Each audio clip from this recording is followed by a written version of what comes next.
ನಮಸ್ಕಾರ ಸ್ನೇಹಿತರೆ, ಇವತ್ತು ನಾವು ನೋಡೋಣ ಕರ್ನಾಟಕದ ಗಡಿ ಹತ್ತಿರದ ಆಂಧ್ರ ಪ್ರದೇಶದ ಅನಂತಪುರ ಜಿಲ್ಲೆಯಲ್ಲಿ ಇರುವ ಅತ್ಯಂತ ಪ್ರಸಿದ್ಧ ತೀರ್ಥಕ್ಷೇತ್ರ ಲೇಪಕ್ಷಿ ದೇವಾಲಯ. ಇದು ಕೇವಲ ದೇವಾಲಯವಲ್ಲ, ಇತಿಹಾಸ, ಶಿಲ್ಪಕಲೆ, ಪುರಾಣ ಕಥೆಗಳ ಮೇಳ.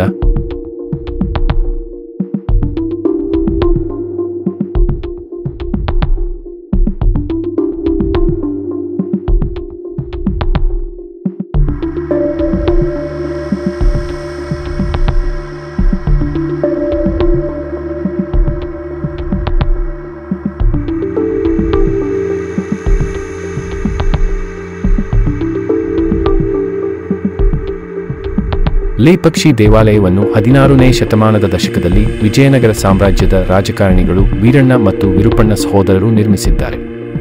ಇದು ವಿಜಯನಗರ ಅರಸು ಅಚ್ಯುತ ದೇವರಾಯನ ಕಾಲದಲ್ಲಿ ನಿರ್ಮಿಸಲಾಯಿತು. ಇಲ್ಲಿನ ಪ್ರಧಾನ ದೇವರು ವೀರಭದ್ರಸ್ವಾಮಿ, ಶಿವನ ಕ್ರೋಧ ರೂಪ.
ಲೇಪಕ್ಷಿಯ ದೇವಾಲಯದಲ್ಲಿ ಶಿಲ್ಪಕಲೆ ಅಷ್ಟೊಂದು ವಿಶಿಷ್ಟವಾಗಿದೆ.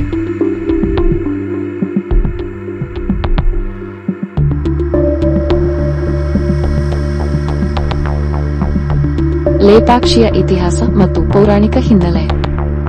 ರಾಮಾಯಣದ ನಂತೆ ಲೇಪಾಕ್ಷಿ ಎಂಬ ಹೆಸರು ರಾಮಾಯಣದೊಂದಿಗೆ ಸಂಬಂಧ ಹೊಂದಿದೆ. ರಾವಣ ಸೀತೆಯನ್ನು ಅಪಹರಿಸಿ ಕರೆದೊಯ್ಯುವಾಗ ಜಟಾಯು ರಾಮನಿಗಾಗಿ ಹೋರಾಡುತ್ತದೆ. ರಾವಣ ಜಟಾಯುವಿಗೆ ಗಾಯಗೊಳಿಸಿ ಅದು ನೆಲಕ್ಕೆ ಬೀಳುತ್ತದೆ.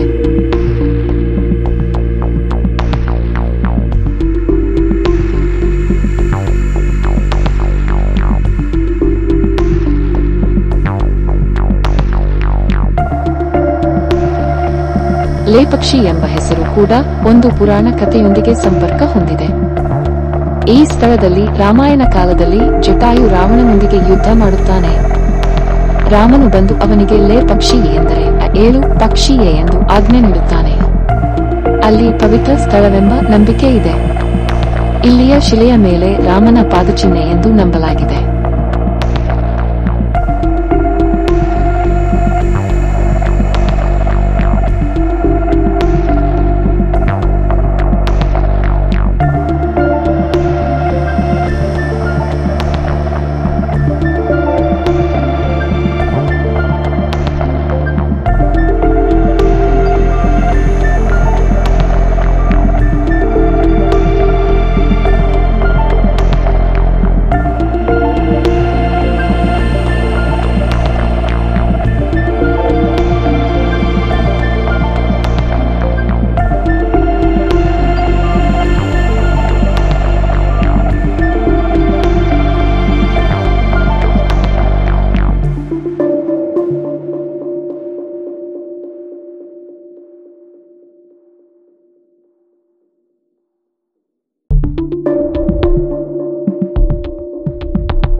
ಲೇಪಕ್ಷಿ ದೇವಾಲಯಕ್ಕೆ ಭೇಟಿ ನೀಡುವುದು ಇತಿಹಾಸ, ಧರ್ಮ, ಕಲೆಯ ಒಂದು ವಿಶಿಷ್ಟ ಅನುಭವ.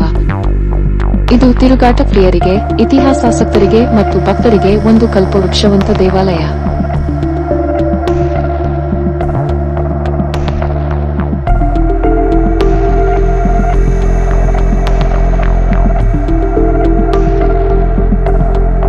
ತೂಗು ಕಂಬ. ದೇವಾಲಯದ ಮತ್ತೊಂದು ಅಚ್ಚರಿಯೆಂದರೆ ತೂಗು ಕಂಬ. ಇಲ್ಲಿರುವ 70 ಕಂಬಗಳಲ್ಲಿ ಒಂದು ನೆಲಕ್ಕೆ ಸ್ಪರ್ಶಿಸದೆ ನಿಂತಿದೆ. ಇದರ ಕೆಳಗೆ ಬಟ್ಟೆಯನ್ನು ಹಾಕಿ ಆಚೆ ಈಚೆ ತೆಗೆಯಬಹುದು. ಇದು ಆ ಕಾಲದ ಎಂಜಿನಿಯರಿಂಗ್ ಕೌಶಲ್ಯಕ್ಕೆ ಸಾಕ್ಷಿಯಾಗಿದೆ. ಪಾದದ ಗುರುತು. ದೇವಾಲಯದ ಆವರಣದಲ್ಲಿ ದೊಡ್ಡ ಪಾದದ ಗುರುತು ಕಂಡುಬರುತ್ತದೆ. ಇದು ಸೀತಾದೇವಿಯ ಪಾದದ ಗುರುತು ಎಂದು ನಂಬಲಾಗಿದೆ. ಲೇಪಾಕ್ಷಿ ದೇವಾಲಯವು ಧಾರ್ಮಿಕ ಕೇಂದ್ರವಾಗಿ ಮಾತ್ರವಲ್ಲದೆ ಕಲೆ ಮತ್ತು ಇತಿಹಾಸದ ಅಧ್ಯಯನಕ್ಕೂ ಸೂಕ್ತವಾದ ಸ್ಥಳವಾಗಿದೆ. ಒಮ್ಮೆ ಭೇಟಿ ನೀಡಲೇಬೇಕಾದ ಅದ್ಭುತ ತೀರ್ಥಕ್ಷೇತ್ರವಿದು. ಇದೇ ರೀತಿ ಬೇರೆ ಯಾವುದೇ ಪ್ರವಾಸಿ ಸ್ಥಳದ ಬಗ್ಗೆ ಮಾಹಿತಿ ಬೇಕಿದ್ದರೆ ದಯವಿಟ್ಟು ಕೇಳಿ.